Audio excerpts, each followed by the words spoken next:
Ah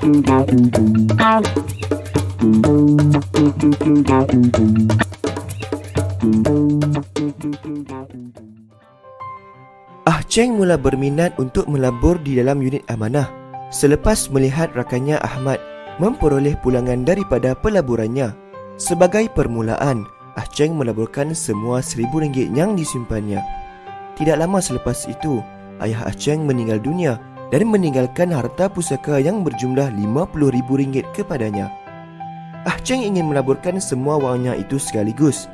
Namun, beliau berasa bimbang kerana berdasarkan pemerhatiannya, risiko pasaran iaitu turun naik harga saham boleh menyebabkan dia menanggung kerugian. Dia berasa keliru mengenai waktu terbaik untuk mula melabur. Membeli ketika harga rendah adalah lebih baik. Tetapi, apakah maksud harga rendah?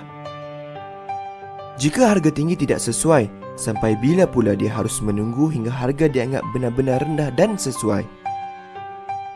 Justeru, Ahmad menasihatkan Ah Cheng untuk menggunakan kaedah pemurataan kos ringgit atau dollar cost averaging untuk melaburkan wangnya itu. Menerusi kaedah ini, Ah Cheng perlu melabur secara bulanan dalam jumlah yang sama untuk satu tempoh yang panjang. Mengapa agaknya Ahmad menasihatkan Ah Cheng untuk menggunakan kaedah pemurataan kos ringgit ini? Pertama, kerana kaedah ini membolehkan Ah Cheng mengambil kesempatan daripada perubahan harga seunit dengan mendapat lebih banyak unit ketika harga rendah dan mengurangkan pelian unit ketika harga tinggi. Kelebihannya, dalam jangka panjang, Ah Cheng dapat mengurangkan purata kos seunit yang dibelinya. Kedua, ia membolehkan Ah Cheng melabur secara konsisten tanpa dipengaruhi emosinya yang mungkin berubah-ubah berikutan turun naiknya harga saham. Ketiga, ia mengurangkan risiko kerugian akibat ketidaktentuan pasaran berikutan turun naik harga saham. Katakan Ah Cheng melabur RM50,000 secara sekaligus pada harga seunit RM10. Jika 6 bulan selepas itu, harga seunit turun kepada RM5, Ah Cheng akan kerugian sebanyak RM25,000. Justeru, Ah Cheng memilih untuk melabur RM1,000 setiap bulan untuk tempoh 5 tahun dan dia membuat arahan putangan tetap kepada banknya supaya pelaburannya kekal konsisten.